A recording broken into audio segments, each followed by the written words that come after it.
ममता बनर्जी अपने पार्टी के विधायकों को धमकाने का आरोप लगा रही हैं, लेकिन खुद टीएमसी विधायकों ने ममता की पोल खोल दी है। मैं व्यक्तिगत स्तर पे मुझे लगा कि इस मीटिंग में जाके कोई फायदा नहीं है, क्योंकि इस मीटिंग में जाके कुछ निकलेगा नहीं। फिर से वही बातें होंगी, फिर से वही कहा जाएगा, किसी की बात सुनी नहीं जाएगी, सिर्फ अपनी ही बात की जाएगी। तो जहां हमको भी अपने बोलने का मौका नहीं मिलेगा, जहां प्रोसेस फॉलो करके विधानसभा का क्या कानून है उसको मद्देनजर रखते हुए अगर आप आगे नहीं बढ़ पा रहे हो तो मीटिंग में जाने का मतलब है वक्त जाया करना, इसलिए मैं नहीं गया। देखिए, मैं और संदीपन दोनों बात करके ही नहीं गए थे। मैं बाकी लोगों का बोल नहीं पाऊंगा। मैं और संदीपन, हम लोग का अगर जाकर कोई बोलने का मौका नहीं मिलेगा, बोला जाएगा ट्वीट देख लीजिए, तो मीटिंग में जाने से कोई फायदा नहीं है, इसलिए नहीं गए थे। ममता बनर्जी के चुने हुए विधायक उनकी पार्टी से किनारा कर रहे हैं, तो ममता बंगाल के विरोध प्रदर्शन को दिल्ली ले जाने की बात कर रही हैं। इधर टीएमसी के विधायकों की फर्जी सिग्नेचर मामले की जांच कर रही है सीआईडी की टीम ने अभिषेक बनर्जी को दूसरा अब नोटिस थमा दिया है और 8 जून को पूछताछ के लिए बुलाया है। विधायकों के फर्जी सिग्नेचर का ये मामला टीएमसी के विधानसभा में पार्टी नेता, उपनेता और चीफ व्हिप की नियुक्ति को लेकर हुई बैठक के प्रस्ताव से जुड़ा है, जिसमें कई विधायकों के सिग्नेचर फर्जी पाए गए हैं।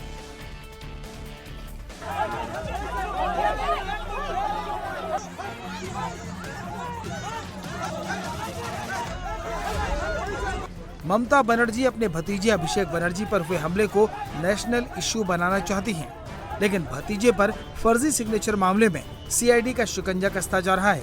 इस केस में अभिषेक बनर्जी को पूछताछ के लिए सोमवार को सीआईडी की एसआईटी के सामने पेश होना था, लेकिन अभिषेक बनर्जी ने अपनी खराब सेहत का हवाला देकर पूछताछ में शामिल होने से इनकार कर दिया, जिसके बाद सोमवार शाम को सीआईडी की टीम सांसद अभिषेक बनर्जी के कोलकाता स्थित घर पहुंची और 8 जून को पूछताछ में शामिल होने का नोटिस देकर वापस लौट आई। जिस फर्जी सिग्नेचर केस में अभिषेक बनर्जी बुरी तरह फंस चुके हैं, उसकी क्रोनोलॉजी समझिए। 4 मई को बंगाल चुनाव के नतीजे आए। चुनाव में हार के बाद ममता को पार्टी में टूट का डर सताने लगा। 2 दिन के अंदर अंदर 6 मई को टीएमसी विधायक दल की मीटिंग हुई। मीटिंग में टीएमसी के कई विधायक नहीं आए। 9 मई को अभिषेक बनर्जी ने स्पीकर रथिंद्र बोस को चिट्ठी लिखी। अभिषेक बनर्जी ने टीएमसी विधायक दल के नेता, उपनेता और चीफ व्हिप चुने जाने की जानकारी दी। अभिषेक बनर्जी ने विधायक दल की मीटिंग के प्रस्ताव की कॉपी नहीं लगाई। इसके बाद विधानसभा सचिवालय ने अभिषेक बनर्जी से विधायकों के सिग्नेचर वाली कॉपी मांगी, तो अभिषेक बनर्जी ने कुछ विधायकों के फर्जी सिग्नेचर करा के दे दी। 20 मई को यही चिट्ठी अभिषेक बनर्जी ने स्पीकर रथिंद्र बोस को दी थी। इस चिट्ठी के साथ टीएमसी विधायकों के सिग्नेचर थे। आरोप है कि अभिषेक बनर्जी ने जो लिस्ट स्पीकर को सौंपी, उसमें ऐसे कई विधायकों के फर्जी सिग्नेचर कर दिए गए जो टीएमसी विधायक दल की बैठक में शामिल नहीं थे। इस लिस्ट में देखिए, 60 नंबर पर ऋतुव्रत बनर्जी और 61 नंबर पर संदीपन साहा के भी नाम हैं। 27 मई को तृणमूल कांग्रेस के 2 विधायकों ने स्पीकर से मिलकर कहा कि 6 मई की विधायक दल की मीटिंग में विपक्ष का नेता चुनने का कोई प्रस्ताव पास नहीं हुआ था। 19 मई की मीटिंग में भी कोई फैसला नहीं हुआ। स्पीकर को सौंपी गई चिट्ठी में कम से कम 13 विधायकों के साइन नकली हैं। स्पीकर से शिकायत करने पहुंचे ऋतुव्रत बनर्जी ने लिख कर दिया कि उनके भी जाली दस्तखत करवाए गए। अब देखिए, एलओपी का जो सिग्नेचर था, वो सिग्नेचर में कुछ ऐसा देखा गया है कि किसी विधायक का सिग्नेचर है जो उस दिन वहां पे मौजूद थे ही नहीं। तो जो नहीं थे उनके नाम पे सिग्नेचर करके जमा देना, ये तो कहीं ना कहीं तो मतलब बहुत बड़ा ब्लंडर है। अभिषेक बनर्जी का इसलिए आ रहा है क्योंकि वो जनरल सेक्रेटरी के तौर पे जो एमएलए लोग ने जो साइन किया है, उस पे वो उसके ऊपर वो साइन करके कि यही हम लोग का रेजोल्यूशन है, आप सबमिट कर देते हो विधानसभा में। अब वो लिस्ट जो है, वो लिस्ट में ही इतनी सारी गलतियां हैं, जो एमएलएस नहीं है उनके सिग्नेचर किया हुआ है और उसको एंडोर्स कर रहे हैं अभिषेक बनर्जी। तो क्वेश्चन तो उन पे आएगा ही, क्योंकि जिम्मेदारी तो उनकी होनी चाहिए थी, जो जिम्मेदारी वो निभाने में चूक गए। इस मामले ने नया मोड़ तब ले लिया जब सीएम शुभेंदु अधिकारी ने दावा किया कि विधानसभा में कथित हस्ताक्षर जालसाजी मामले की सीआईडी जांच टीएमसी विधायकों की शिकायत के आधार पर शुरू हुई थी।